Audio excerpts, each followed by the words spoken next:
Reginald Lemon. I was born in Winnipeg, Canada, 1931, in a hospital. Well, my mother just liked the name Reginald, and so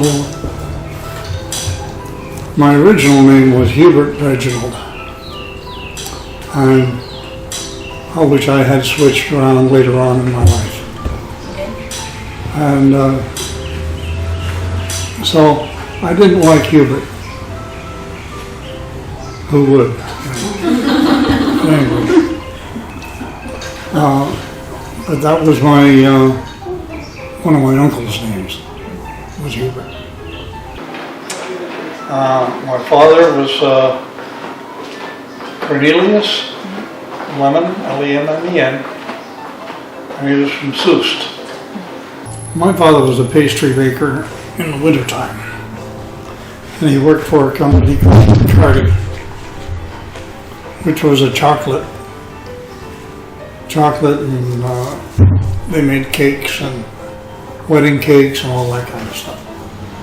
And I helped my dad build a wedding cake one time. It was 3 feet across the bottom, and it was 7 stories or 7 layers high. And my dad made that cake for the mayor of Winnipeg. It was a fruit cake, right? It was a fruit cake, a Dutch fruit cake. And all told, the whole cake weighed over 150 pounds.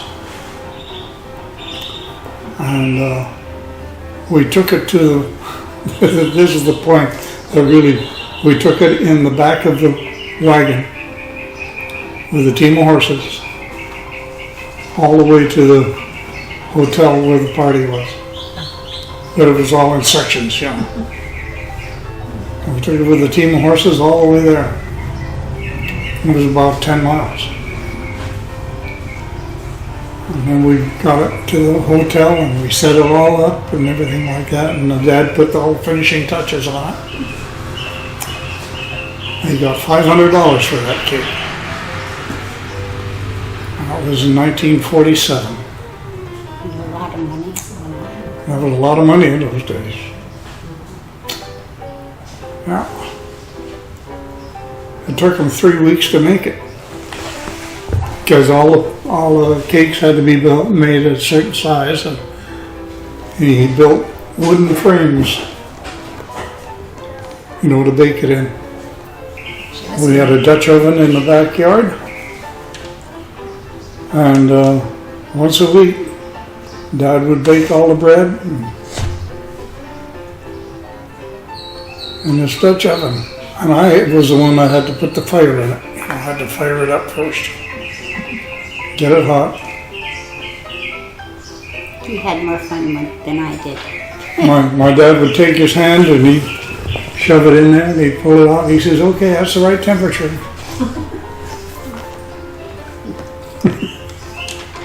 My mom was a seamstress. My mom was a seamstress for the Queen of Holland. And she used to travel when the Queen was in Ottawa. My mom would get on the train, ride all the way to Ottawa, and she would be there a month, making dresses and everything like that for the Queen, and come back to Winnipeg again, come home. She did that during the war. And she sold all your clothes, right? I made all my clothes from the time I was born, basically, until I was about 15 years old. I never bought anything store-bought. Everything was made, socks, everything. She made everything. It's like my mother could go up to you, okay? Measure you across the breasts, shoulders, your length, around the waist. She'd do about 5 different measurements. And then she'd go to the sewing machine and make it. And it would fit you perfectly. Never had to draw a pattern or anything. She made me a suit when I was 17 years old. And big lapels, right? Oh yeah, big lapels, padded shoulders, and like that. When you wore a zoot suit, you came down to a point. I mean, that was the whole theory. And she even puts zippers on the inside of the pant leg so that I could unzip them and to get my feet in through it. Oh yeah. And it was a bright blue. And I had the chain, you know, and the whole 9 yards. And the fedora. Yeah, that was it. She was a wonderful seamstress. Until she went almost blind, you know, and then she couldn't see black anymore. She couldn't sew black. She always wore glasses, you know, real thick glasses. And I used to have to thread the sewing machine for her. She couldn't see the... And you have to thread needles for me. Yeah. And then you have to sew besides. I don't remember anything about my parents and my grandparents. I just heard a couple stories about them. But my uncle came over with my father. This was 1928, I believe. It was right after 1918, when my father came across and his brother. Your grandparents, though. My grandparents were in Holland. Never met them, never saw them, or anything. Or my grandfather worked for the Queen of Holland in Holland. And of course they lived in Soest, which is right where the Queen's Palace, right next to the Queen's Palace now. We were all there, and you know, I went into the phone book when we were in Holland a couple of years ago,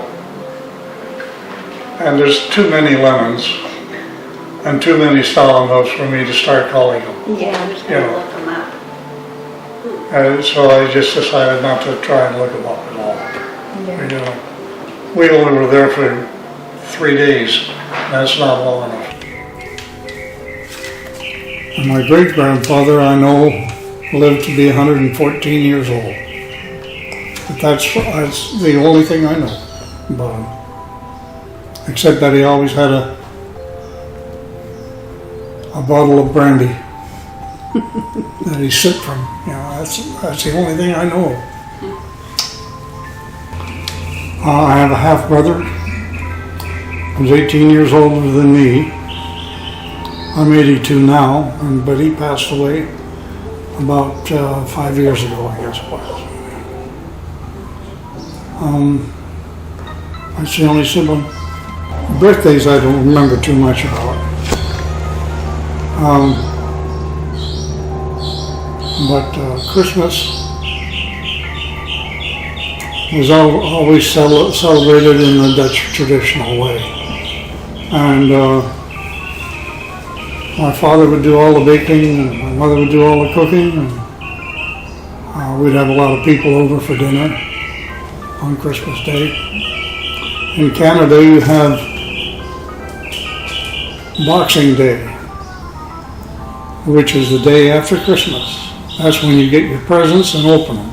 You don't open them on Christmas Day. That's the day to celebrate Christmas. Go to church, go to dinner afterwards, have neighbors over. Sometimes they bring presents, but they went under the tree. You don't open them till the next day. And that's the way it was in Canada. I started taking piano lessons when I was 5 years old.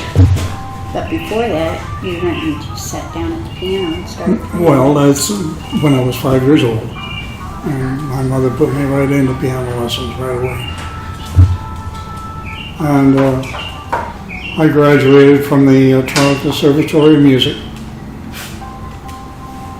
when I was 17 years old. Growing up, Up until I was 6 years old, I spoke nothing but Dutch. And because my parents came from Holland. And when I first grade in school, I started to learn English and got into all kinds of sports. Soccer, football, basketball, baseball, hockey, everything. Track and field. Got a whole bunch of medals and all kinds of stuff that I won. And that's basically it. I went, You rode a horse to school. I rode a horse to school, that's right. Yeah, And you worked in the farm. I worked on the farm. I milked, when I got to be about 10 years old, I started milking cows. And I milked 6 cows every day, twice a day. And helped my father with the farm and everything like that. I used to go up by my half-brother's farm, which was about 150 miles from Winnipeg. And he had a big old steam engine. And I remember doing real hard work with him. Stooking hay, stooking wheat. And I drove the team of horses with a water tank behind, pull it into the creek, fill the water tank, and bring it back to and then fill up the boiler on the steam engine so that they could plow and do all that work. Mostly did a lot of work when I was a kid. He didn't play. No, I didn't do too much playing. Did a lot of, winter sports, but because that's when you can't do anything on the farm. I went to school in Canada, and it's a lot different than it is here. You have 2 types of matriculation courses. You can take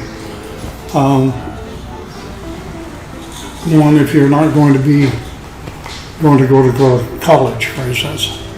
Or if you're going to go to college, then you have to take this other course, and that teaches Latin, French, a couple of other languages if you want to learn them. All of your algebra, trigonometry, everything like that by grade 9. So when you go to college, I came to college down here in the States after I was in the Air Force. And I came in with 2 years of qualification before I ever had to. I only took 2 years of college, but I had 4 because of the education I got in Canada was so much higher than it is down here. I liked history and geography. Well, it just came natural to me. And mathematics, that was all right, but I like math and English. yeah, everything was fairly easy for me in school. I never really had any major problems. I had straight A's all the time. So I went to Catholic school for 2 years. Had to wear a uniform. And that was grade 7 and 8. And I went back to grade 9, which was high school again. And Not even t-shirts. oh no, didn't wear it. No, it had to be a regular shirt and regular pants, shine shoes. Yeah. Nothing like loafers or anything that the kids wear today. It was very regimental. We had to march from one room to the next. Yeah, we did too. Yeah. You had to march. Well, I don't know if we marched, but we lined up. Well, we lined up two abreast and we had to walk. We had to march in step all the way. And if you were bad, you got the strap across the hands. I remember that. And the severity of the punishment was according to what it was. If it was real bad, you'd get about 20 on each hand. And you didn't dare go home and tell your parents. You didn't dare go tell your parents about it. Because if you did, Get spanked from them. your father would give it to you all over again. Oh yeah. Punishment was very strong on both ends. And none of this parent-teacher organizations that they have today, everybody saying, no, I can't hit my kid, or any of that kind of crap.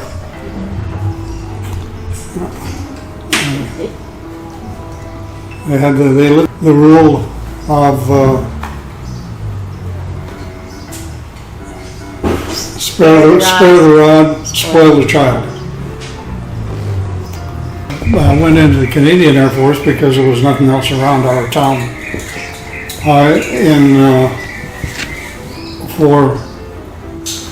For work, really. There was no work available in 1949. You know, there was nothing going on. So I joined the Air Force and got out of the Air Force.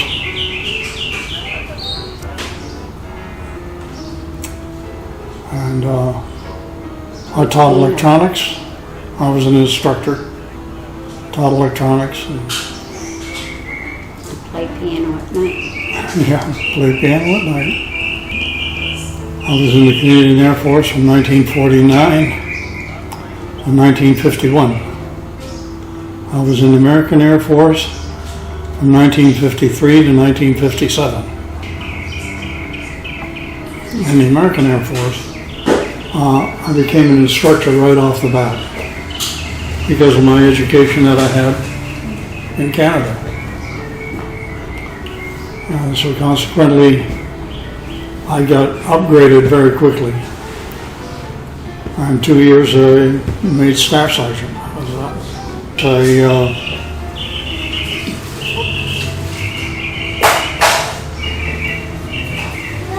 signed a declaration of intent to become an American citizen, and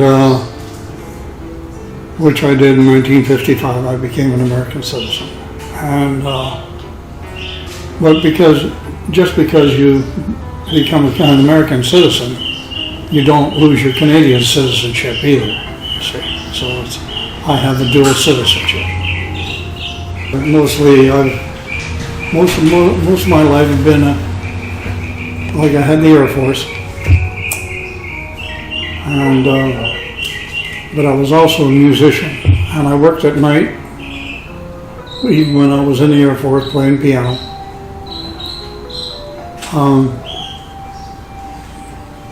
Before that, that's how I came to the United States, was playing piano with the big bands. I played with an orchestra called Hal McIntyre's Orchestra, which a lot of people may remember, some may not. But it was an offshoot from the Benny Goodman Orchestra.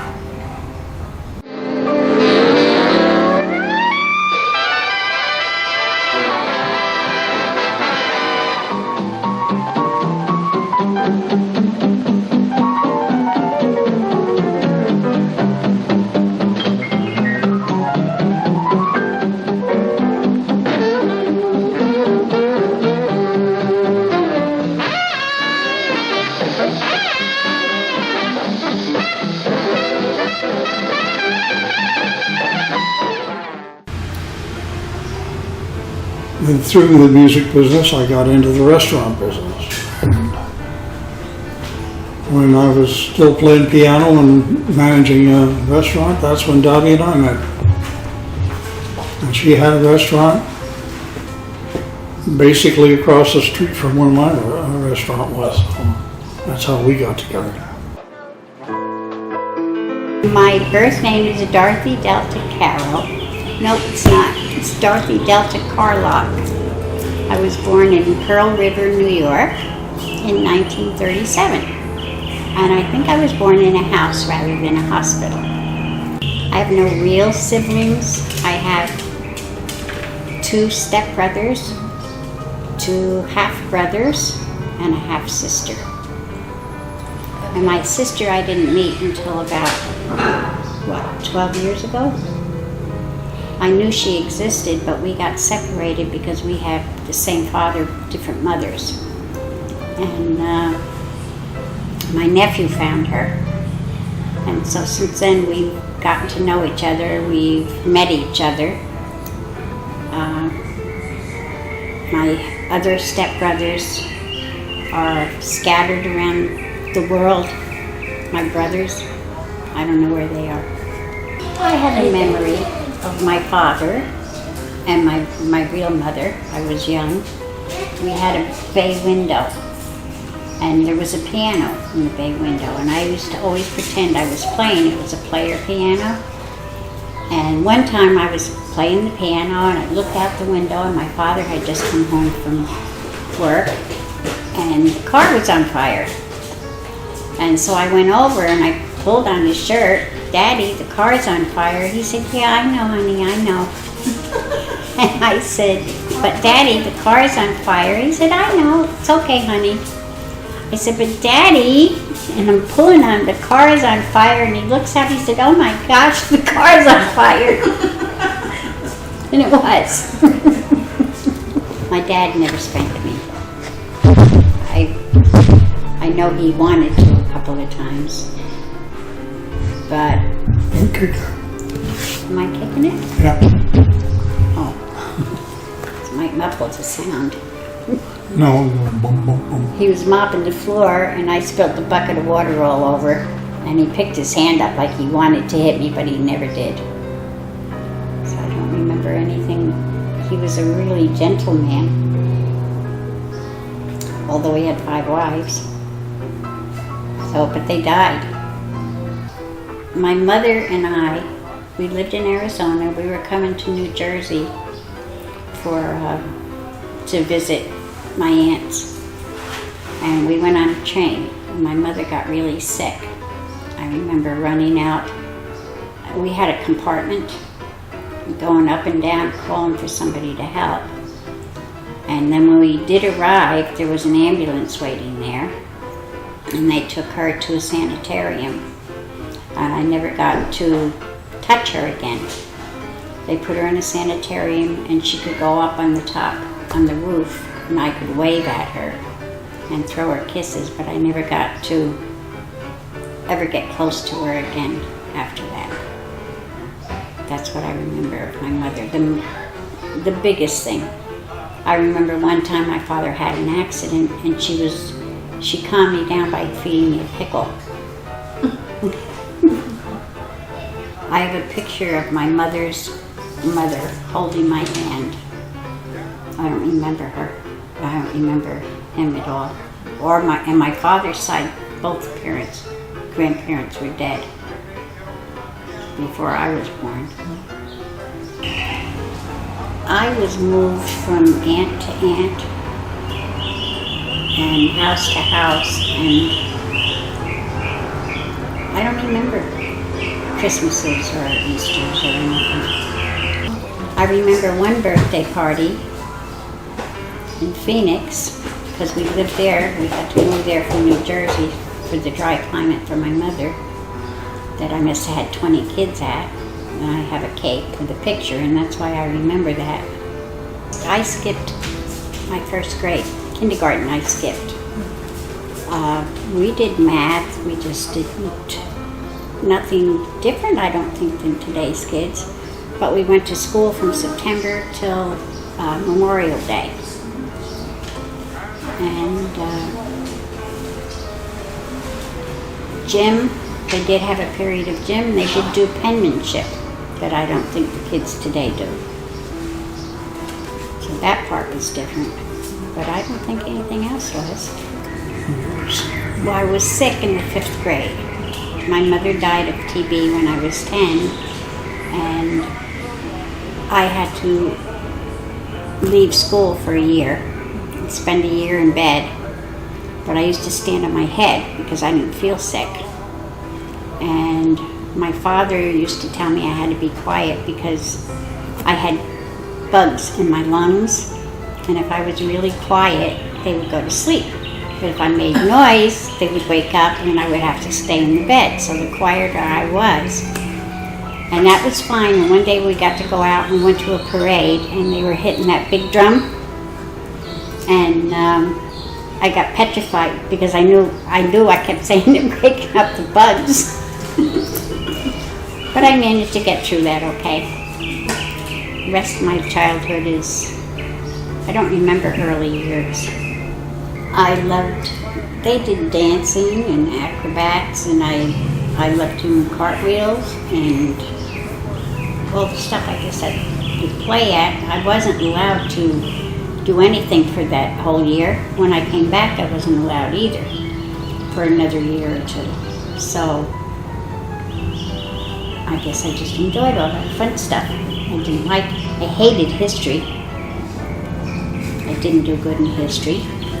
In high school, I was in color guard, so I marched in all the bands, carrying the flags and the rifles and twirling the rifles. After school, when I got into high school, I had 4 little brothers I had to watch, so I didn't do anything but go home from school until my mother got home, my stepmother got home from work. So I kind of babysat, made dinner, and that stuff, so I didn't have too much after school things other than that. Chet and I met in high school.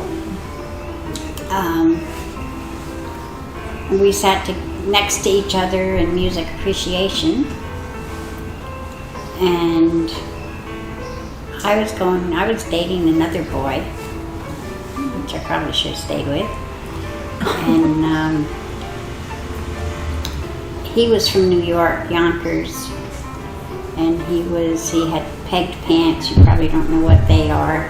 And he had a duck tail with his hair, and he was like, something different than our school because everybody was clean cut. And we just started dating. I was 18, just turned 18 when I had Mark. And Dawn I had 3 years later. And Mark was almost 9.5 pounds, breech. I named him Mark so nobody could ever say Marky, because there was no such name, and they did, Marky Mapo. I think we got that from a cereal, Mapo cereal, and Donny Buggle. I don't know where she got that name from. We'd go just down a street and the kids would say turn, and we would turn. When any street that they wanted, we would go on. And that's what we did for entertainment, a lot, because we didn't have any money. We were going across the railroad tracks. We got on the railroad tracks and there was a train coming. I don't think the thing worked or something. And Mark says, Mom, there's a train. So instead of me just going ahead, I stopped the car, put it in reverse, and it was just as the train came by. I remember Mark made a picture one time, or somebody made a picture of him. And he saw it and he said, that's me? And I said, yeah. And he said, throw me in the garbage, I'm ugly. He took the paper and he squished it all up and threw it away. To St. Bernard's, this is before I met Reggie. And we had a goat, Rosebud. And we would milk Rosebud all the time. And Rosebud fell in love with the male St. Bernard, whose name was Horatio, I think. And they would go up on the porch, and she would pull all the loose fur from his legs and lick him and clean him. But you always had to keep the female locked up because the female was jealous. The other two were in love, and one time, I don't know if it was Mark or Dawn, they left open the gate for the saint, and the female got out and killed the goat, and the kids sang songs about it.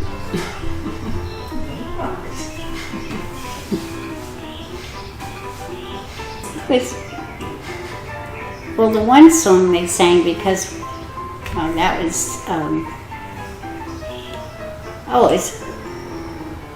what the heck was the song? I can't remember the song they were singing. That'd be a hard one to remember. I remembered it the other day. No, the dog ate the goat. The goat Yeah, the dog ate the goat. The dog ate the goat.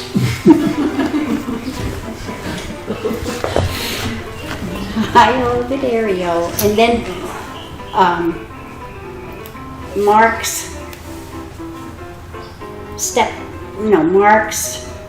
grandfather used to eat lamb's heads, and they would cut the head in half, and he would bake it, and it had the bones and everything in there, and it had brains and the eye, and he loved this, and he would sit down, and whenever he would eat one of these, the kids would sit there watching him with their eyes as big as saucers, and right at the end, the last bite he would take, he would stab the eye and eat the eyeball. So they used to go around, Mary had a little lamb and Grandpa ate his eye.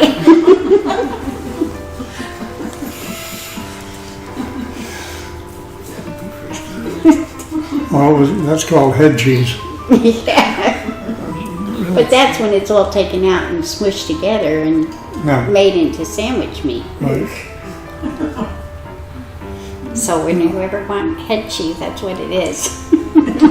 They had to wear, the girls all wore dresses. Dawn had to wear a dress. Even in the cold, you could put pants underneath the dress, but when they got to school, they had to take the pants off. And the boys, nobody wore jeans. They weren't allowed to wear jeans. We didn't have uniforms, but yeah, it was pretty different in that way. I mean, nobody was allowed to wear jeans or shorts or anything like that.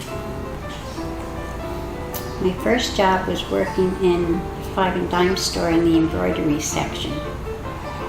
And I'm not a sewer. And I think that lasted 2 days.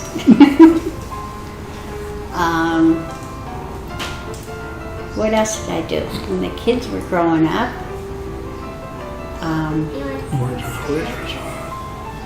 when the kids were growing up and their father was gone, I worked 3 jobs. I worked at a bakery on the weekends, answering service during the week at night, and I worked for a dentist. I was a dental assistant for an oral surgeon for the 5 days. Took the kids with me to the answering service. And then I got into the restaurant business. Since then, still. We used to go after we closed my restaurant. A group of us would go over and have a drink at night before we went home. Because he was playing piano over there and he had a trio. Well, sometimes just piano. And at one time we had a really, really good night. And so I put a $100 bill in his tip jar and asked him to play a song, and he didn't. So I went and took my $100 tip back out again. And that got his attention. Yeah, the song was The Shadow of Your Smile. Right. And he didn't play it. Took my $100. I didn't know it. I didn't know But that. you didn't tell me that. You just ignored me. You kept on playing everybody else's songs. Furious. I didn't know it. Yeah, but you didn't tell me. Just ignored me. And after that episode with a $100 bill, he came up to me and said, well, can we try again? And I said, okay. So he said, how about breakfast? And I said, okay. And I stood him up because I was really mad. I thought he was an idiot. And then I guess he tried again, and I finally gave in. That's how we met. Proposed to her in the mall. Yes. Got down on one knee. Got down on one knee and proposed to her. And I was saying, Reggie, get up, what's the matter with you? It was at our restaurant where we had the wedding. Because we didn't get married right away. We got married 15 years later. We lived together for 15 years, and then we got married. I was going through a divorce. He was going through a divorce. We wanted to get rid of the Red Moon, so we closed the Red Moon and opened up Dottie's Little Italy in Littleton. But then we moved, we were living in Denver, and we moved up to Bailey, because I had a house up there. And we drove down, back and forth to Denver every day. You close the restaurant at 10 o'clock at night, go home, sleep, come back down the mountain again at 9 o'clock so you can get the place open at 11 o'clock in the morning. You know, it was just a constant battle. The Sting, where I was playing piano with my band, it closed down. And so all we had for income was Dottie's Little Italy, you know, the little restaurant downtown. And it really wasn't enough to keep us both going. And this building was sitting there, empty, deserted, run down. And Reggie kept saying, we need to get that place. That's the place we're going to look for. And he finally got in touch with the owners, and that's how we got it. Made a deal. Mm-hmm. Sold the restaurant in Littleton to a cop. And gutted the whole thing out. Dawn and I took the nails out of every beam that was in that restaurant. We hammered the nails out so he could put them back in because we were so broke. They were going to repossess the roof, the car. Yeah, we had the hot dog stand that we lived off of, selling hot dogs And hamburgers. And ice cream. So Dawn and I did that, and Reggie and Dawn's first husband built the restaurant, basically. The floor in the, what was it? I can't think of the name of the place. No. The restaurant? Up the hill. Up at the top of the hill. Oh, it used to be Jigger Junction. Jigger Junction. And the floor in there was sagging, and it was... So Bob and I went up there. And Bob's Dawn's first husband. yeah. Mm-hmm. Yeah. And we jacked the whole place up, put all new beams underneath it, and leveled the floor and everything like that. And I remember we finished leveling the floor, jacking it up. You can only jack so much every day, you know. You can on these big jacks. Anyways, we got it up there, all level, and went up in the, what's that game that you play with pucks and Oh, shuffleboard. shuffleboard was on the floor. It was all screwed out of shape and everything like that. So we had to level that too, you know. We were sitting there leveling it back to where it belonged and everything like that. But everything, the plumbing and everything just, you know, we worked on that place for about a month. Meanwhile, and then that helped get us more money so that we could put it back in. And you lost weight. You went down to 160 or I something. went down about 165 pounds. And it was what, 80% done? And we couldn't go any further. We didn't have any money. And Dawn's husband at the time, his parents had a house up in Illinois Yeah, that burned down. that burned down, and they got the insurance, and they loaned us $20,000 Oh, wow. to get it open. Wow. We didn't know how we were going to finish getting it open. So we No. were broke. We had a different sign up first. It just wouldn't, Yeah. wasn't lit or anything. And then we went in hot for that sign. Yeah, it cost us $3,000 for that sign. Wow. Yeah. Now it sits in Dawn's And, basement. with the original sign, the caricature of me was done down in Denver at a place that I used to run. It was called the Blue Onion. And that caricature was on the side of the building. Yeah. It was a piano, a ragtime piano was sitting there. I'm playing the ragtime piano, and I had a little brown mouse on the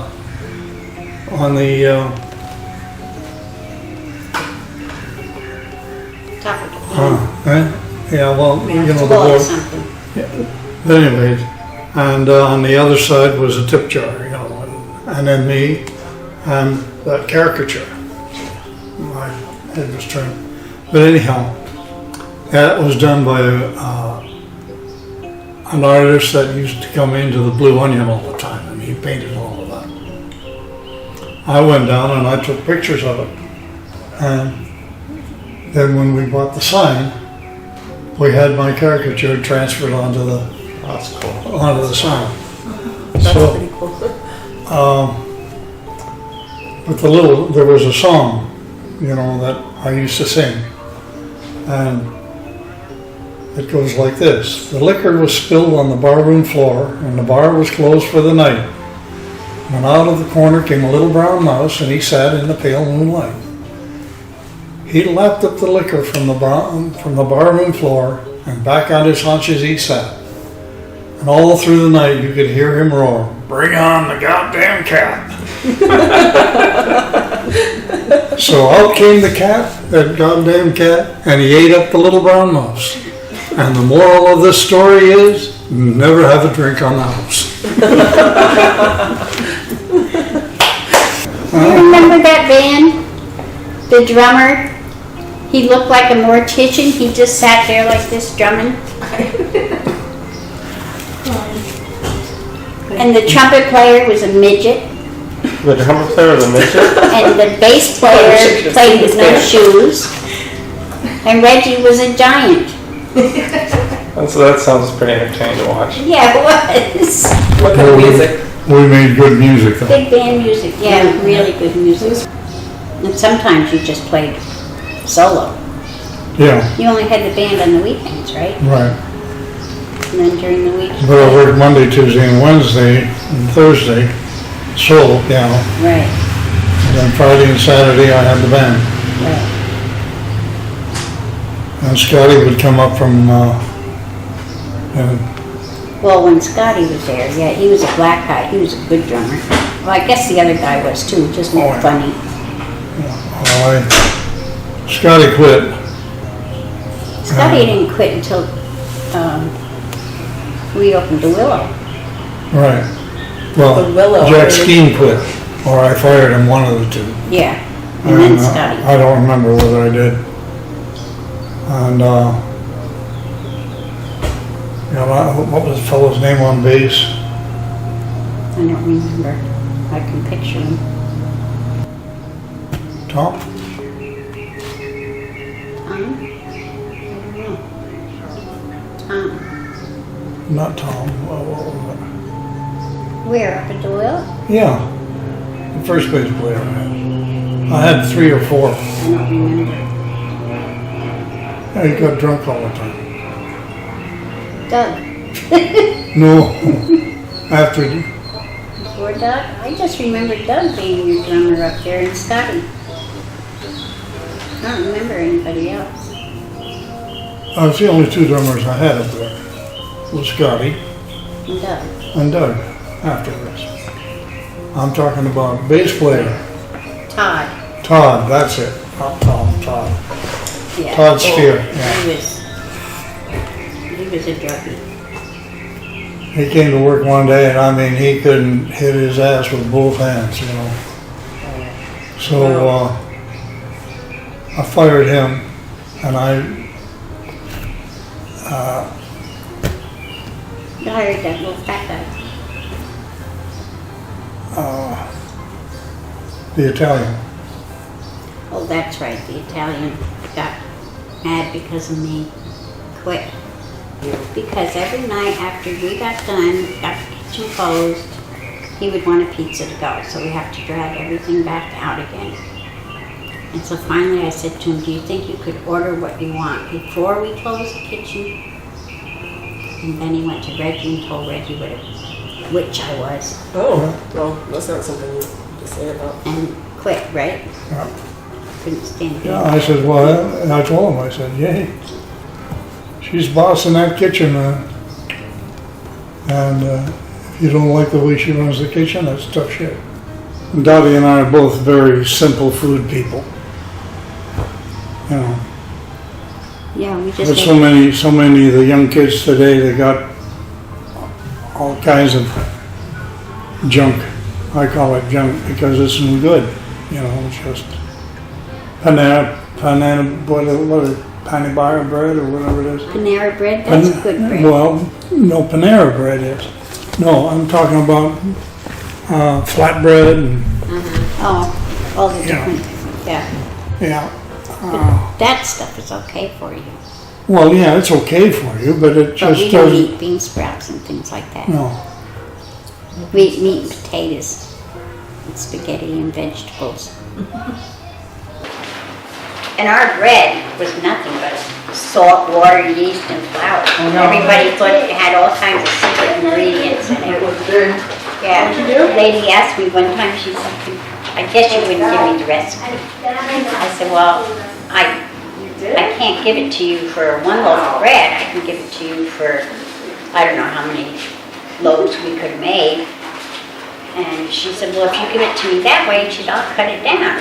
So I said, okay, it's just, you know, water and flour. And oh, she said, I knew you wouldn't give it to me. We had it 19 years. Yep. And had it sold for $500,000. And then I said, but what are we going to do? So we didn't sell it. And we ended up with $75,000. I met a guy at work not too long ago, and he said, because we have name tags, and he said, Bailey, Colorado. And I said, yeah. He said, we used to go to a restaurant up there.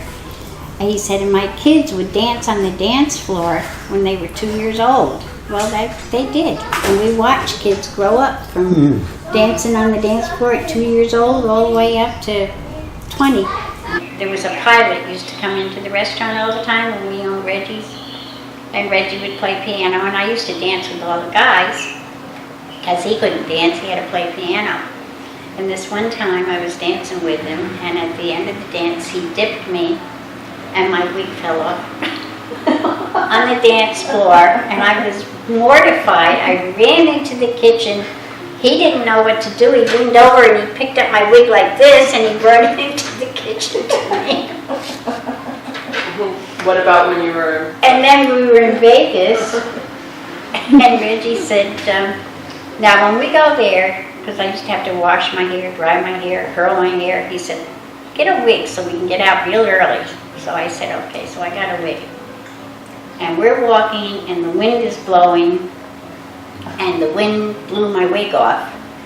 And it's rolling down the street. I found this little bush, because there are not too many trees in Vegas, and I hid behind that because my hair was plastered down. And he's running after my wig, and every time he reached to get it, it would take off rolling. And people were watching. I don't know if you've been to Vegas very often, but you know where the mall is. Well, that's where we were walking, you know, by the mall there. And I think it was right next door to Macy's there, and it was just, I mean, you get up in the morning, go to work, and just have it like putting a hat on. And my hair was fine. Well, it's still fine, but I can't stand the wig anymore. So, and I used to fry them by cooking pizzas.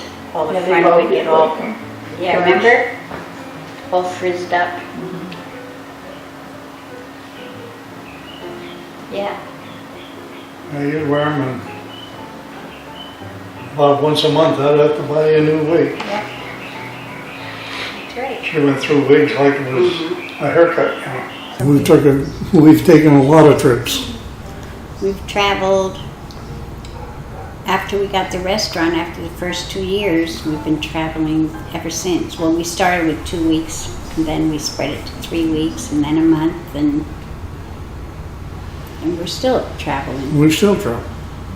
We have the fifth wheel. We traveled all over the United States. We Yeah, that was hit every state except 3. There's 3 we missed.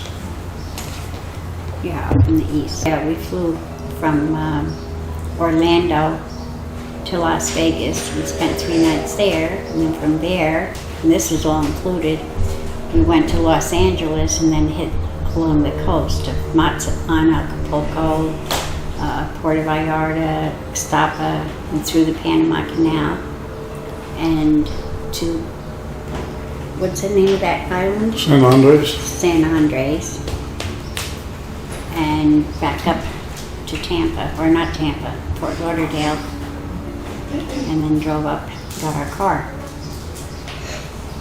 So that was a fun one, but we had some really funny experiences on all of them. Like the one friend of ours, you get off the cruise ship and you take a cab. And we got in this cab, there were 6 of us, and after we got in, the window was all broken and cracked. We got in the window and my girlfriend says there's no doorknobs on here. We can't get out. And there were guys with guns around there. And we went into town. It turned out it was our favorite port there. Everybody was so nice after we got into town. Well, that was Colombia. Yeah. You know, it was part of Colombia. San Andres. That was a fun. And at that time they were having a revolution. That's why they had the army with the guns. And this one girl had too many margaritas. And we went back to their cabin and she was sitting on the end of the bed, her and her husband, and she kept falling backwards and he kept picking her up. And she kept falling backwards and finally he pushed her a little too hard and she fell on the floor. Took her glasses, twisted her glasses. She got rug burn on her forehead and her nose and her chin. Now this is in our 60s. So that was funny. We took them to, all 3 of them, we took them to Busch Gardens. You know. And we finally, the big roller coaster there. And we finally got KW going on it. And Jesse wouldn't go, Sammy wouldn't go. and Sammy wouldn't go. They were both scared, you know. And finally KW went down it, and his eyes were like this, you know, big. And he got off and he went right over to Jesse and he grabbed Jesse and he says, "Come on, you're going on." It was fun. And then we couldn't get either one of them off of it. They weren't scared of anything anymore. No. The next thing I knew, KW was going off a bridge, Space. bungee jumping, and Right? all that kind of What's stuff. that called? You know, Yeah. He's been doing daredevil stuff ever since. Technology, we've gone from way, radio. We used to sit around the radio every night and listen to the radio. The Fat Man and the Second Mrs. Burton and the Shadow. Yeah, the Shadow knows. Who knows what evil lurks in the hearts of men? The shadow knows. Washing machines, we had old Ringer. That got my hair caught in once. And I couldn't think of to hit the release, which it has, so I just like pulled And I tore a spot of my head off, I think. So went down. I'm not dancing. I have nobody to dance with.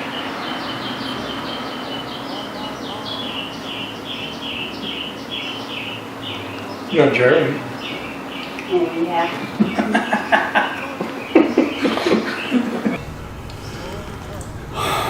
What makes our marriage good?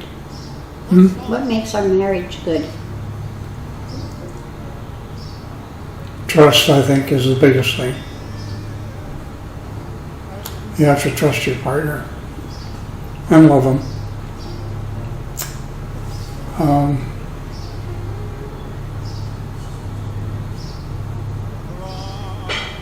Don't lie or cheat, you know,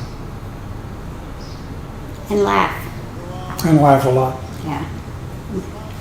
Laugh at each other's mistakes and Yes. I almost said something. have happy times. You know. Be serious. Oh, you don't want to fight. No, Fighting don't is fight. fighting is the worst thing that you can do. We did have one fight. And Reggie's daughter, I had just cleaned house, it was spotless. And Reggie's daughter came in and I don't know, she had stuff all over the coffee table. She spilt stuff and I got mad. And I don't know what happened. I took everything and I threw it off and I said, there, we'll clean it that way. And that night he went and slept in the other room. And I heard him laughing. And then I got up and I got really mad. Why are you laughing? He said, I'm laughing at you. That was the end of the fight. That's the only fight we ever had. Did you tell her about your 5 wives?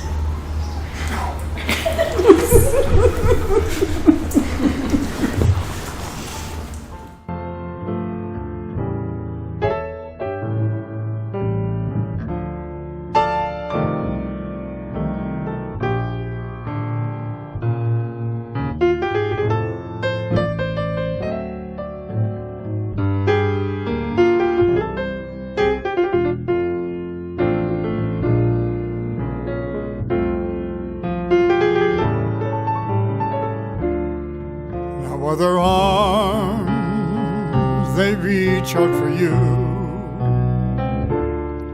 and other eyes smile tenderly, but in peaceful dreams I see that road leads back to you. Georgia, my sweet Georgia, no peace I'll find. And that same sweet song keeps Georgia on my mind.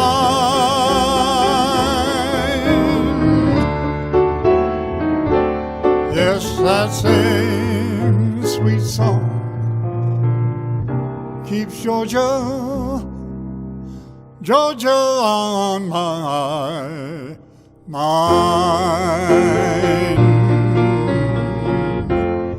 Oh yeah.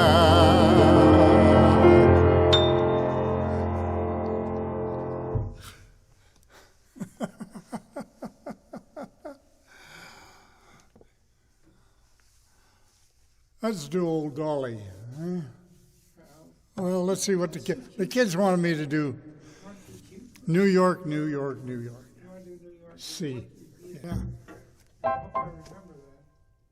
Oh, yeah, you can.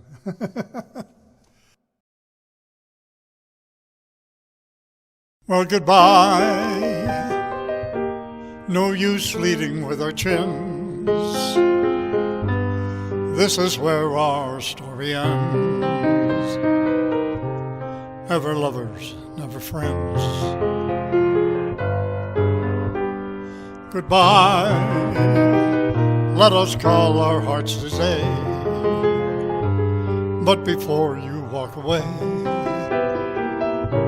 I sincerely want to say, I wish you bluebirds in the spring to give your heart a song to sing, and then a kiss, but more than this, I wish you love.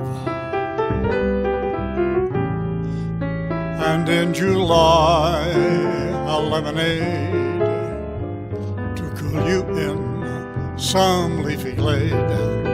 I wish you health, but more than wealth, I wish you love. My breaking heart, and I'll agree that you and I could never be. So with my best, my very best, I'll set you free.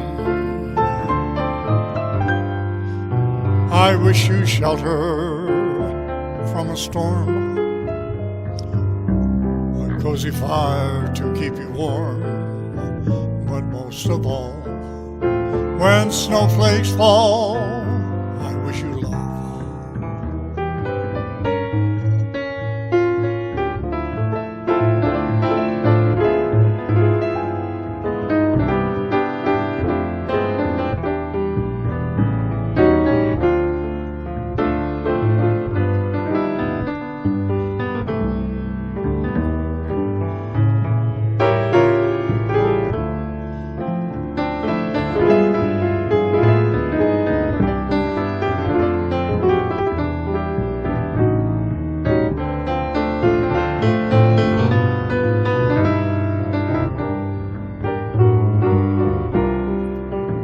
My breaking heart, and I'll agree that you and I could never be. So with my best, my very best, I'll set you free. I wish you shelter from a storm, a cozy fire to keep you warm, but most of all, when snowflakes fall, I wish you love. But most of all, when snowflakes fall, I wish you love. Yeah.